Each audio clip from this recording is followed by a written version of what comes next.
ফতুল্লায় অতর্কিত হামলায় সরোজ মিয়া নিহত ও আরও ৩ জন হাসপাতালে মুমূর্ষু অবস্থায় চিকিৎসাধীন। আজ মসজিদে জুমার নামাজ পড়তে যাওয়ার সময় সরোজ মিয়ার উপর অতর্কিত হামলা চালায় সালু হীরা সহ ২০-২৫ জনের একটি সন্ত্রাসী দল। তাদের হাতে থাকা ধারালো অস্ত্র দিয়ে তাকে এলোপাথারি কুপিয়ে আহত করে। ছেলেসহ স্বজনরা এগিয়ে এলে তাদেরকেও আহত করে ঘাতকরা। ঢাকা মেডিকেল পুলিশ ক্যাম্পের ইনচার্জ এসআই মোহাম্মদ বাচ্চু মিয়া সরোজ মিয়ার নিহতের খবরটি নিশ্চিত করে জানান, মরদেহ ময়নাতদন্তের জন্য মর্গে রাখা হয়েছে। ঘটনাটি ফতুল্লা থানার পুলিশকে জানানো হয়েছে। এ বিষয়ে ফতুল্লা থানার ওসি নূরে আলম জানান, এলাকায় আধিপত্য বিস্তার ও ব্যবসার নিয়ন্ত্রণকে কেন্দ্র করে দুই পক্ষের মধ্যে দীর্ঘদিন ধরে বিরোধ চলে আসছিল। এর জের ধরেই আজ দুপুরে প্রতিপক্ষের লোকজন সরোজ মিয়া সহ ৪ জনকে কুপিয়ে মারাত্মক আহত করে। আহতদের চিকিৎসার জন্য ঢাকা মেডিকেল কলেজে নিয়ে গেলে সরোজ মেম্বারকে মৃত ঘোষণা করে চিকিৎসকরা।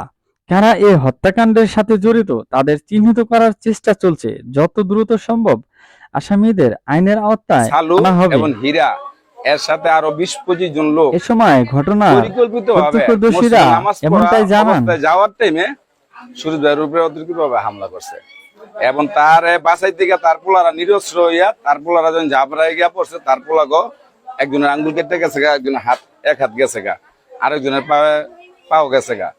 এই অবস্থায় ঢাকা অনেক মুমূর্ষু অবস্থায় আছে, ঢাকা আইসিইউর ভিতরে আছে। ঘটনা সূত্রপাত হয়েছে গিয়া মসজিদের পাশে এক ভদ্রলোক বাড়ি করতেছে।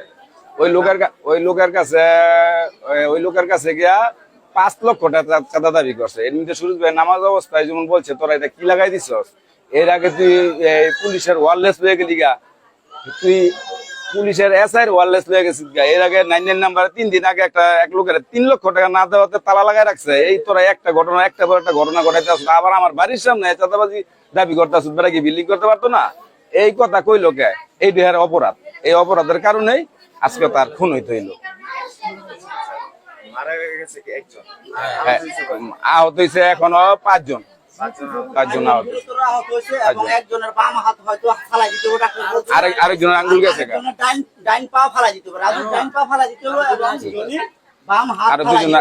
আরো দুইজন আইসিইউর ভিতরে আছে। পুলিশ এখন ধরে আমরা তাৎক্ষণিক পুলিশ আইছে, পুলিশে তাৎক্ষণিকভাবে পুলিশ আইয়া পুলিশ চলে গেছে। এখন তো সব দৌড়াদৌড়ি, কেউ মেডিকেলে দৌড়াইতেছে, কেউ হসপিটালে দৌড়াইতেছে, মানসিক ভাবে সবাই। আমরা তো নিজেরও এই রাজুগুরু এই সালু গ্রুপের হীরা সালু এই শান্তিনগর এলাকার একটা মানুষ বাড়ি বিক্রি করতে গেলে টাকা দিতে হইব, বাড়ি কিনতে গেলে টাকা দিতে হইব, বেচতে গেলেও টাকা দিতে হইব। না দিলে এটার জন্য মনে করেন আল্লাহ কি অবস্থা হয় আশেপাশের আপনার সরজমিনে আপনারা সাংবাদিক ভাইরা আছেন, দেখেন, যাচাই করেন আপনারা বাস্তব ঘটনাকে সত্য কিনা। এটা হয়েছে গিয়া খোকা মেম্বার আর আহমদ হোসেন রাজু, এই দুইজনে এই সম্পূর্ণভাবে সেলটার দিয়ে। আর খোকায় তো এই যে সালুরে অলরেডি অফিসে লয়ে দিছে, নেট চালানোর এটা অফিসে লয়ে দিছে। খোকা এমন কোন কাজ নাই, হ্যাঁ ১০০ টাকা ধরে ৫০০ টাকা পর্যন্ত ধান্দা খায়।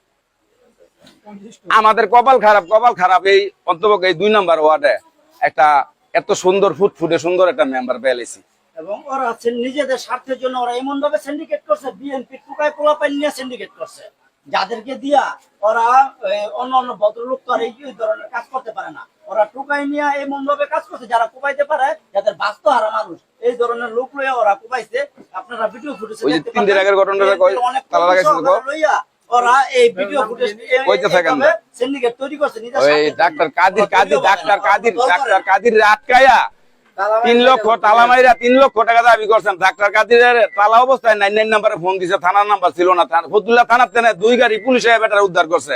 বেটায় ডরে মামলাটা বন্ধ দিতে পারে না, মামলা পুলিশের কাছে নামও কয় না। এটা এখনো 4 দিন আগের ঘটনা, এটা তদন্ত করলে পেয়ে যাবেন গা। এই যে কোনার ভিতরে এই যে সালু হীরা, এই যে খোকা মেম্বারের ছত্র সাহেব এই কাজগুলা করে।